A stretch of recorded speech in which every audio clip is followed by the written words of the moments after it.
গাড়ির মালিক থাকে, সে কত বড় পয়সাওয়ালা, প্রতিদিন হাজার হাজার টাকা, লক্ষ লক্ষ টাকা তার ঘরে ঢুকতেছে, ঠিক কিনা? তখনকার সময়ে আপনার মরুভূমির জাহাজ ছিল উট, উটই ছিল জাহাজ। এক শহর থেকে আরেক শহরে মালামাল আদান প্রদান করত, আনা নেওয়া করত উট দিয়া। 100টা উট সাধারণ কথা না। আবু জাহাল ঘোষণা দিয়ে দিছে, উদ্দেশ্য হইল মুহাম্মদের আগের থেকে বাড়ি পেরা ফালাই, নীরবে নীরবে যে দাওয়াত দিতেছে, মানুষ যে গোপনে গোপনে ইসলামে ঢুকতেছে, আবু জাহাল তো টের হইতাছে, আগেই কাম সাইরা ফালাই। কে পারবা মুহাম্মদের মাথায় না দিতে পারবা? ওমর ইবনুল খাত্তাব হাত তুলছে, আমি পারবো। হেদায়েতের মালিক যে আল্লাহ, কেমনে যে হেদায়েত দেন একটু খেয়াল করেন।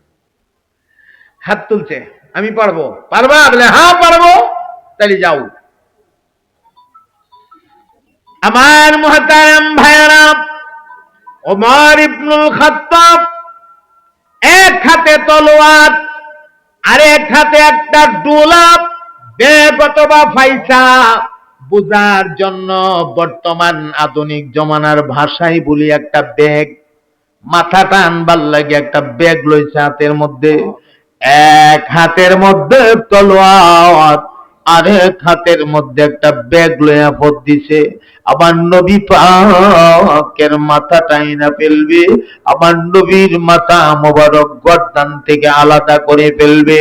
আমার মুহতারাম ভাইরা, পাগলের মতো দৌড়াইতে আছে, আমার নবী পাকের সন্ধানে দৌড়াইতে আছে। রাস্তার একটা পয়েন্টে গিয়া নাঈম ইবনে আব্দুল্লাহর সঙ্গে মোলাকাত হয়ে গেছে। নাঈম ইবনে আব্দুল্লাহ কিন্তু গোপনে গোপনে আমার নবীর কাছে কালিমা পয়রা ইসলাম ধর্মকে গ্রহণ করে রাখছে। নাঈম ইবনে আব্দুল্লাহ তাকায়া দেখে ওমরের ভাব বালা না, এক হাতে তলোয়ার আরেক হাতে ব্যাগ লইয়া কই যা। এই কথা উমরের কাছ থেকে জলদি জলদি জানা দরকার। ওনার গতি রোধ করলেন, সামনে দাঁড়ালেন, ডাক দিলেন, ওমর লক্ষণ ভালো দেখা যায় না, তুমি কোথায় রওনা দিয়েছো? ওমর ইবনুল খাত্তাব ডাক দিয়া কয়, এ নাঈম ইবনে আব্দুল্লাহ, কেন রে কেন? তুমি কি শোনো নাই? আবু জাহাল ঘোষণা দিয়েছে, মুহাম্মদের মাথাটা যদি কেউ এনে দিতে পারে তাকে 100 উট পুরস্কার দেওয়া হবে। আমি মুহাম্মদের মাথা আনার জন্য রওনা হয়েছি। নাঈম ইবনে আব্দুল্লাহর কলিজাটার মধ্যে একটা চিপা মারছে, কারণ উনি তো মুসলমান। দুইটা চোখের পানি ছাইরা যদিও কানতে পারতেছে না, অন্তর চোখ দিয়া পানি বের হয়ে গেছে, টেনশনের মধ্যে পড়ে গেছে। এখন কেমনে কি করি, ওমরে কেমনে ফিরাই, মনে মনে চিন্তা করে। আমাদের মতো 2-4-5 জন মুসলমান এই মুহূর্তে যদি দুনিয়ার থেকে বিদায় হয়ে যায়, ইসলামের কোনো ক্ষতি হবে না। কিন্তু এই মুহূর্তে যদি রাহমাতুল লিল আলামিন দুনিয়ার থেকে বিদায় হয়ে যাগো, ইসলামের অনেক বড় ক্ষতি হয়ে যাবে। এই চিন্তা কইরা নাঈম ইবনে আব্দুল্লাহ ডাক দিয়া কো, ওমর রে, যাইতেছ মুহাম্মদের মাথা আনার জন্য, খবর রাখুনি, আগে নিজের ঘরটা নিজে ঠিক করো। বেলা আমার ঘরের মধ্যে আবার কি হয়েছে? তোমার বোন ফাতেমা,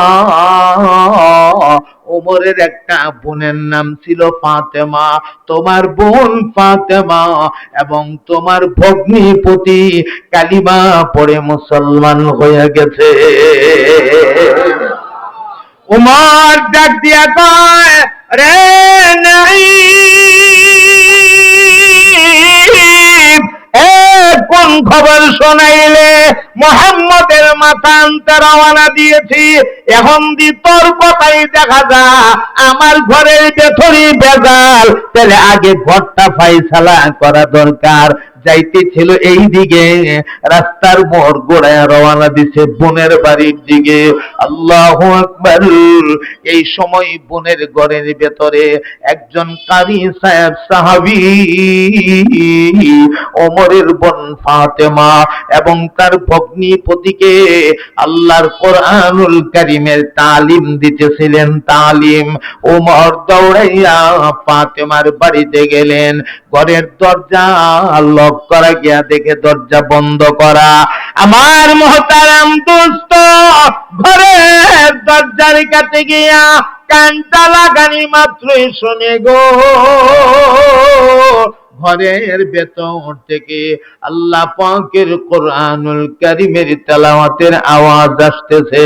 মাসাল তো মাসালান, আপনাদেরকে শোনায়া দেই, ঘরের ভেতর থেকে আওয়াজ আসতেছে, আর রহমান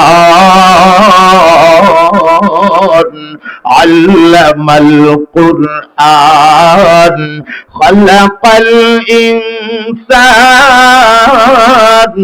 আল্লামাহুল বায়ান আশ-শামসু ওয়াল কামারু বিহুসবানি ওয়ান নাজমু ওয়াশ-শাজারু ইয়াসজুদান والسماء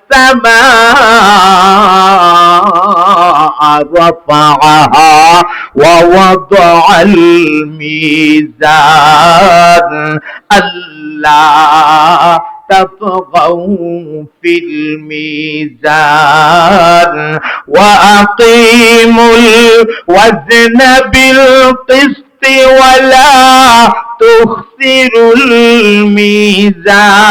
الميزان والأرض وضعها للأنام فيها فاكهة والنخل ذات الأكمام والحب ذو العصف والريحان فبأي آلاء ربكما تكذبان।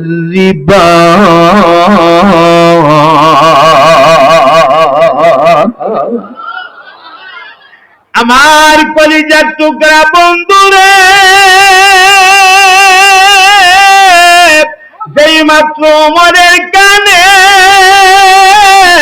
আমার আল্লাহর কোরআনের আওয়াজ বাইজা গেছে, এখন রাগ আরো বাইরে গেছে।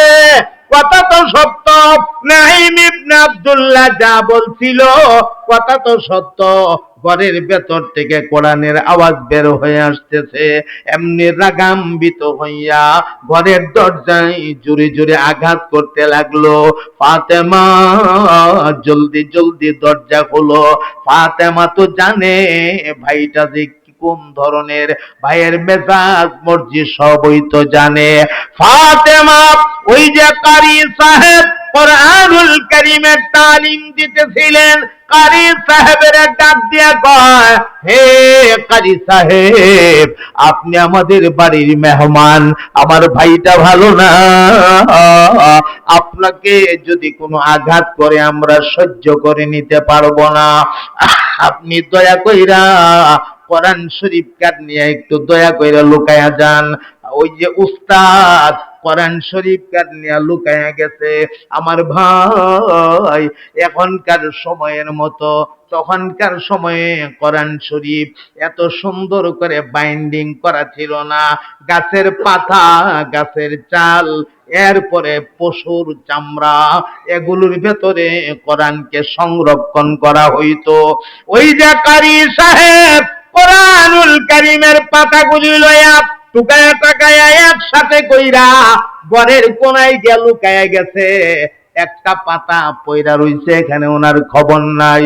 ফাতেমা টান দিয়া দরজাটা খুইলা দিছে। উমর ফাতেমার চেহারাটা বরাবর তলোয়ারটা ধরছে, তলোয়ারটা ধইরা ফাতেমারে ডাক দিয়া কো, ওরে আমার বোন, দুনিয়ার কেউ আমার সম্পর্কে জানুক আর না জানুক, তুই তো জানোস তুই বল, সত্য কথা বল, তুই কি কালিমা পড়ছস নাকি? তুই কি মুহাম্মদের ধর্ম গ্রহণ করছস নাকি? আমরা দেশের ফাতেমা হইলে জবাব দিত, মনে মনে কইতো জান বাঁচান ফরজ, এখন জানটা বাঁচায় নেই, পরেরটা পরে দেখা যাবে। জবাব দিয়ে দিত, ভাই যে কি বলেন, আমরা মুসলমান হয়ে যাব অন্তত আপনি জানেন না, এটা কেমন কথা? কথা কয় না ঠিক কিনা? জান বাঁচাবার লাগি বলতো আমরা মুসলমান হয়ে যাব, আপনি জানবেন না, এটা কেমন কথা? এভাবে গুজামিল দিয়ে কথা বলতো। কিন্তু না না, ফাতেমার ইমানের রোশনি বাইরে গেছে, ফাতেমার ইমানের বাজারে আগুন লাগিয়ে গেছে। বাঁচবে না মরবে এই চিন্তা ফাতেমার অন্তরে নাই।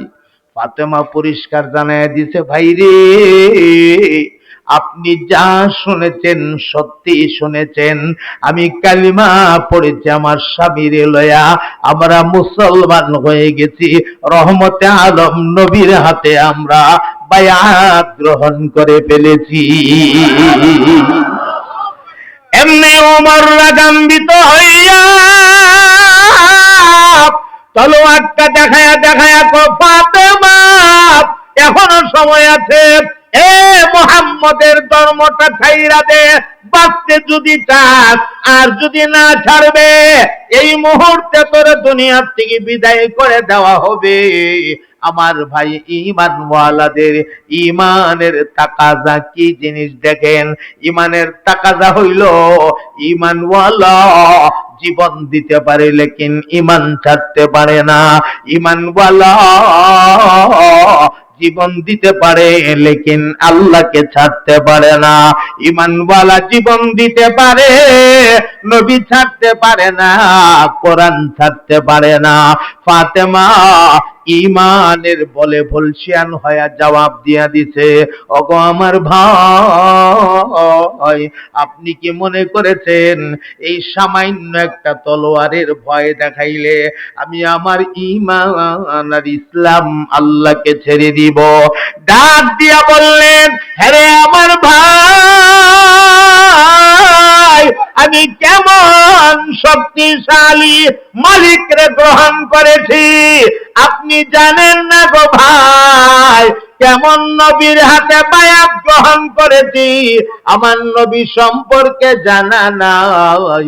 না জানা থাকার কারণে আপনি মন্তব্য করতেছেন কেমন কালাম আমি গ্রহণ করেছি, এই কালাম সম্পর্কে আপনার ধারণা নাই। না থাকার কারণে আপনি আমাকে থ্রেট দিচ্ছেন।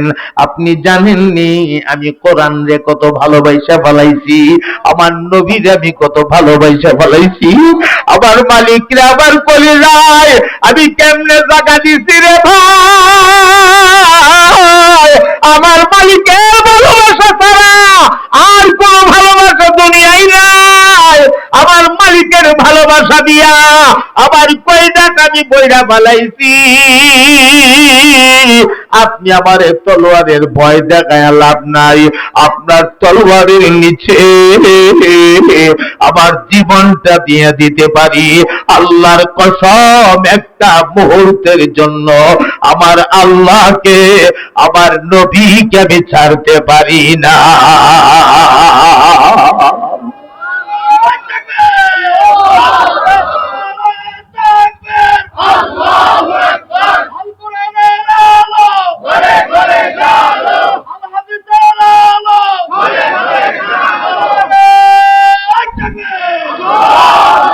এদের শানেই তো আমার মওলা বলছেন, এদের শানেই তো বলছেন, ইন্নাল্লাযীনা ক্বালু রাব্বুনাল্লাহ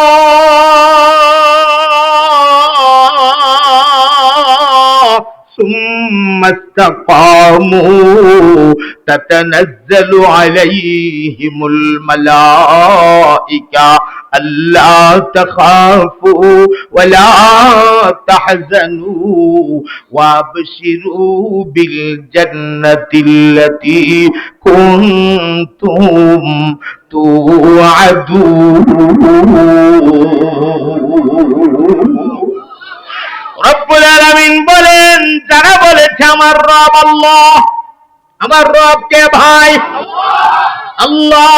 সুম্মাস্তাকামু, এবং এই কথার উপরে অটল হয়ে গেছে, মজবুত হয়ে গেছে, জীবন দিয়া দিবে, লেকিন আল্লাহকে ছাড়বে না। এদের কাবলাল মাউত, যখন সাকরাতে মউত শুরু হয়ে যা, এদের সামনে একদল রহমতের ফেরেশতা নাজিল হয়ে যা।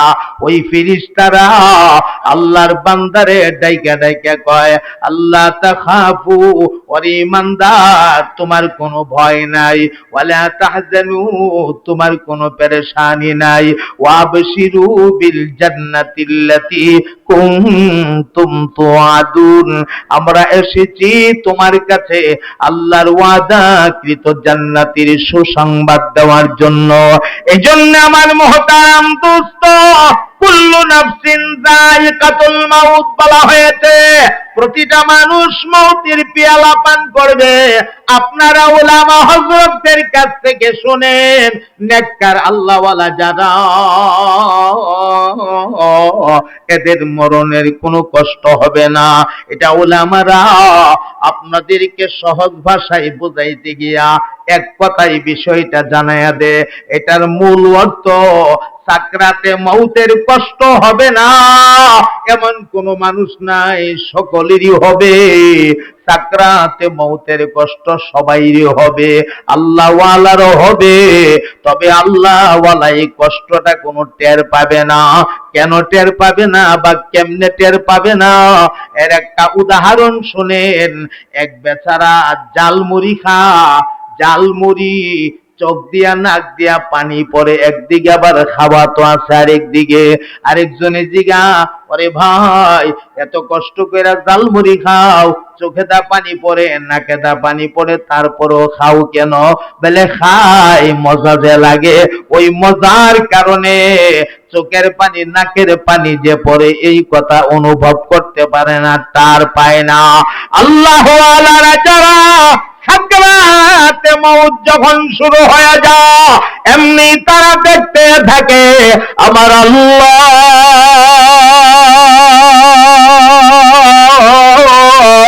তার জান্নাত তার ফেরেশতাদের মাধ্যমে আল্লাহর নেককার বান্দাদের সামনে দইরা দে। আল্লাহর বন্ধু দেখতেছে, জান্নাতের নাজ ও নিয়ামতগুলি দেখা যা, জান্নাতের হুর আর গেলমানরা দেখা যা। সেখানে গেইটে দাঁড়ায়া দাঁড়ায়া একজন মানুষ ডাইকা ডাইকা বলতে থাকে, আইরে বান্দায়া, আমরা জান্নাতের ভেতরে আল্লাহর হুকুমে তোমার সেবার জন্য আমরা অপেক্ষায় আছি, তুমি তাড়াতাড়ি আমরার কাছে চলে আসো। জান্নাতের নিয়ামত যে দুই চোখ দিয়া দেখে আর যে ডাকতেছে আসো আসো, এদিকে যে কষ্ট হইতেছে, এই কষ্টের কথা একেবারেই অনুভব হয় না। কষ্টটা আল্লাহ ওয়ালারা ভুইলা যায়। সাকরাতে মউত হয় না, মউতের যন্ত্রণা হয় না, বিষয়টা এমন না। মউতের যন্ত্রণা হয়, লেকিন টের পায় না। এই কারণে টের পায় না, জান্নাত তার সামনে ধরে দেওয়া হয়, দেখা দেখা কয় আসো তাড়াতাড়ি আসো, যেই মালিকের জন্য সারা জীবন কষ্ট করছো এই মালিকের সাথে তোমার দেখা হবে, জলদি আসো জলদি আসো। ওই যে মালিকের সাথে দেখা হবে বলতেছে, এই আকর্ষণের কারণে সাকরাতে মউতের কষ্ট টের পানা ভুল্লা যা। আমার মুহতারাম দোস্ত, অনেক দূরে নিয়ে গেছি কথা, আরে কথাই কথায় অনেক দূরে চলে যেতেছি। আমার মুহতারাম ভাইয়েরা কান লাগাত, ওমর ইবনুল খাত্তাব ডাক দিয়া কয়, এখনো সময় আছে, মুহাম্মদের ধর্মটা ছেড়ে দাও, বাঁচতে যদি চাও, আর নচেত তোমাকে এই মুহূর্তে দুনিয়া থেকে বিদায় করে দেওয়া হবে। ফাতেমা পরিষ্কার জবাব দিয়েছে, আমি জান দিতে পারি তো, লেকিন আল্লাহকে ছাড়তে পারি না। এমনি ওমর তলোয়ারের ধার জায়গা দিয়ে আঘাত করে না, কারণ ধার জায়গা দিয়ে আঘাত করলে যে ময়রা যাবে এটা উমরও জানে, আর মাইরা ফেলা উমরের উদ্দেশ্য না। ওমরের উদ্দেশ্য বোনটারে বাপ দাদার ধর্মে ফিরাইয়া আনা। এই কারণে তলোয়ারের গাড়া দিয়া ফাতেমারে আঘাত করা শুরু করেছে। আমার ভাই রে, মহিলাদের শরীরটা পুরুষের তুলনায় একটু নরম হয়, দুর্বল হয়। ফাতেমার শরীরে তলোয়ারের ঘাড়া দিয়া দিয়া যে আঘাত করতেছে, কোন কোন জায়গাতে আঘাতের কারণে রক্ত জমা যাইতেছে, আবার কোন কোন জায়গা চামড়া পাইটা পাইটা রক্ত বাহির হইয়া যাইতেছে।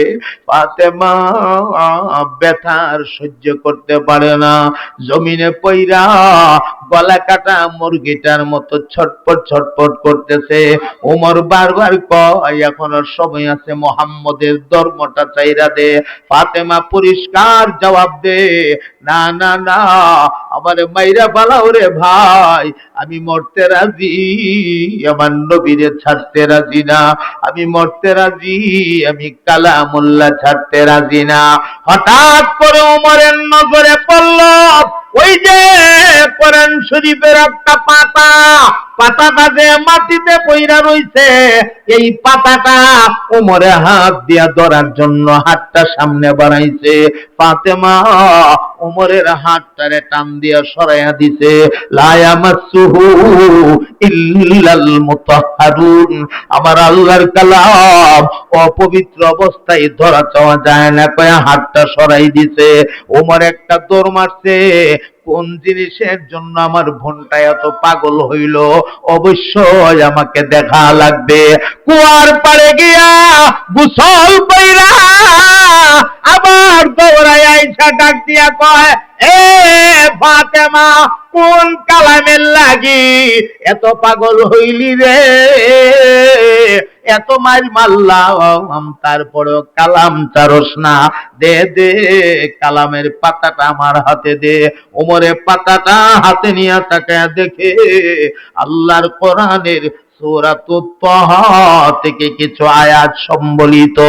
তাহা মা আনজালনা আলাইকাল কুরআনা লিতাশকা ইল্লা তাযকিরাতাল লিমান ইয়াখশা। এইভাবে তেলাওয়াত করতে করতে সামনে আয়াতে কারিমা আসছে, ইন্নানি আনাল্লাহ লা ইলাহা ইল্লা আনা ফাবুদনি ওয়া আকিমিস সালাতা লিযিকরি। আবার মালিক ডাক দিয়া কয়, ইন্নানি আনাল্লাহ, নিশ্চয় আমি হইলাম তোমাদের আল্লাহ, লা ইলাহা, নাই কোন ইলাহ, ইল্লা আনা, একমাত্র আমি তোমরার ইলাহ, ফাবুদনি, সুতরাং হে জগতের মানুষেরা তোমরা আমারই ইবাদত করো, ওয়া আকিমিস সালাতা লিযিকরি, এবং নামাজ প্রতিষ্ঠিত করো আমি মাওলার শরণার্থে। আয়াতটা পড়ার পরে কেমন জানি গো ওমরের চেহারাটা একটু বদলায় গেছে, একটু পাল্টায় গেছে, ওমরের দিলটা কেমন জানি একটু নরম নরম হয়ে গেছে। হঠাৎ করে কলিজা ভাইয়া ওমরের দুই চোখ দিয়ে ঘর ঘর করে পানি পড়তে শুরু হইছে। ওমর এখন কাঁদতেছে আর হাতটা সামনে বাড়াইয়া দিয়া কয়, আমার বোন রে, আমার হাতটার মধ্যে ধর, জলদি তুই আমার হাতের মধ্যে ধর। ফাতেমা হাতের মধ্যে ধরলে উমর ফাতেমারে টান দিয়া উঠায় দাল করায়া দুই চোখের পানি ছেড়ে ছেড়ে কান্দে, আর নিজের হাত দিয়া নিজের চাদর দিয়া উমরে ফাতেমার রক্তাক্ত জায়গার রক্তগুলিরে মুছে, আর কান্দা কান্দা খুব বোন রে, আমারে মাফ কইরা দিস, আমি বুঝতে পারি নাই, আমি বড় অন্যায় কইরা বলাইছি, আমার ইয়াকিন হয়ে গেছে এটা দুনিয়ার কোনো কালাম না, এটা নিঃসন্দেহে আল্লাহ পাকের কালাম। আল্লাহু আকবার বলে। ওমর ডাক দিয়া কয়, এ ফাতেমা, আমারে জলদি জলদি ওই নবীর দরবারে লইয়া যা, যেই নবীর ধর্ম গ্রহণ কইরা তুই ফাতেমার জীবনটা ধন্য হয়ে গেছে। আমার ভাই, ওই যে সাহাবী ঘরের কোনায় লুকাইছিল, আস্তে করে তিনি বের হয়ে আসছে। ফাতেমা এবং ফাতেমার স্বামী আর ওই সাহাবী ওমর, মোট 4 জন আমার নবীর সন্ধানে বের হয়ে গেছে। আমার নবী পাক একটা পাহাড়ের আড়ালে অবতরণকৃত ওহীর বর্ণনা দিতেছে। সেখানে গিয়া আমার নবী পাক সাহাবীরা বয়ান করতেছে। অল্প স্বল্প সাহাবী, পেছন দিক দিয়া 4 জন মানুষ গিয়া দাঁড়াইছে। সাহাবীরা একজন আরেকজন কই, ঘটনাটা কি? এখানে 3 জন মুসলমান, উমর তো মুসলমান না। আবার ফাতেমার শরীর রক্তাক্ত দেখা যায়, মনে হয় এরারে মারধর কইরা জিম্মি কইরা নবীর দরবারে লই আইছে। ওমর মনে হয় নবীর উপরে আঘাত করতে পারে। এমনি জাফর ইবনে আবি তালিব আমার নবীর একজন ভলসিয়ান সাহাবী ছিলেন। জাফর ইবনে আবি তালিব মাঝখান থেকে লাফ মাইরা দাঁড়ায়া আমার নবী পাকের চেহারায় আনোয়ারের দিকে তাকায় ডাক দিয়া কয়, আল্লাহর কসম গো নবী, নিজের জীবনের চাইতে আপনাকে বেশি ভালোবাসি। ওমরকে আসতে দেন। ওমর যদি আপনার সামনে দাঁড়ায় কোনো বেয়াদবি করে, আমি কথা দিলাম ওমরের নিজের হাতের তলোয়ার দিয়া তার গর্দান থেকে তার মাথা আমি আলাদা করে দেব। প্রেক্ষাপটটা ভিন্ন রকম। আমার নবী ডাক দিয়া কয়, না না ওরে জাফর, প্রেক্ষাপটটা এমন না। ওরে সাহাবীরা, বিষয়টা একটু ভিন্ন রকম। তোমরা জানো না আমি নবী গত রাতে রব্বুল আলামিনের দরবারে মোনাজাত দিয়া বলছিলাম, ওরে আমার আল্লাহ, আমরা বড় কঠিন সময় পার করতেছি, দয়া কইরা ওমর অথবা আবু জাহাল, 2টা শক্তির কোন একটা শক্তিকে আপনি ইসলামের জন্য কবুল করে নেন। আমার নবী ডাক দিয়া কয়, রে সাহাবীরা,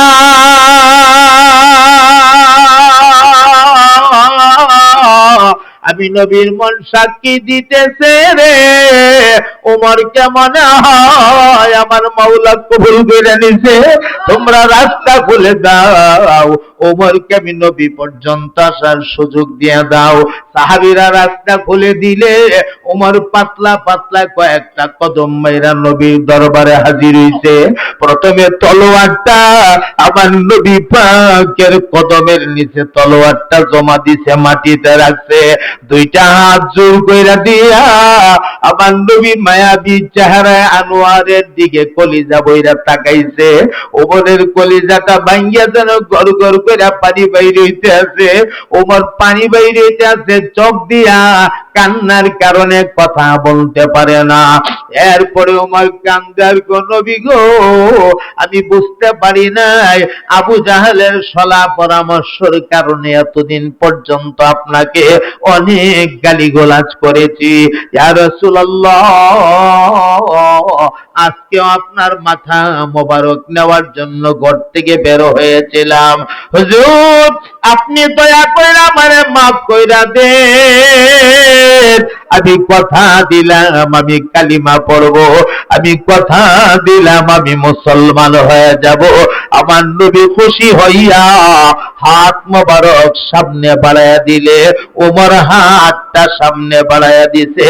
আমার নবী পাকের হাত ওমরের হাতের উপরে রাইখা নবী ওমরে কালিমা পড়াইয়া দিলেন, আশহাদু আল্লা ইলাহা ইল্লাল্লাহু ওয়া আশহাদু আন্না মুহাম্মাদান আবদুহু ওয়া রাসূলুহু। জোরে জোরে বলে দিন না সুবহানাল্লাহ। আমার দোস্ত, কালিমা পড়ার সাথে সাথে ওমর জিজ্ঞাসা করি, ইয়া রাসূলুল্লাহ, মুসলমানদের সংখ্যা এখন কত? আমার নবীকে, ওমর রে, এতদিন 39 জন ছিল, আল্লাহ রাব্বুল আলামিন তোমারে লইয়া 40 করা করছে। ওমর কয়, ইয়া রাসূলুল্লাহ, আমি ওমর ইসলামে দাখিল হয়ে গেছি, আর গোপনে ইসলাম থাকতে পারে না, আজ থেকে প্রকাশ্যে দাওয়াত শুরু হয়ে যাবে, আপনি দয়া করে অনুমতি দেন নবী গো, আর ইসলাম গোপনে থাকতে পারবে না, আমি নিজে দাওয়াত শুরু করব। কোন যুবক আছে, কে আছে সাহসী, আমার তলোয়ারের সামনে দাঁড়াবে, সেটা আমি দেখব, দয়া করে একটু অনুমতি দেন। নবী কয়, আমি কোনো কথা বলি না, আমি কোনো কাজ করি না আল্লাহর অর্ডার না আসা পর্যন্ত, একটু ধৈর্য ধরো। উমরের এই তামান্না রব্বুল আলামিনের দরবারে কবুল হয়ে গেছে। আমার আল্লাহ জিবরাইলকে পাঠায়া প্রকাশ্যে দাওয়াতের ঘোষণা আমার নবীর কাছে পাঠায়া দিয়েছে। আল্লাহু আকবার বলেন চিৎকার দিয়া। এরপরে কেমনে দাওয়াতের কার্যক্রমটা শুরু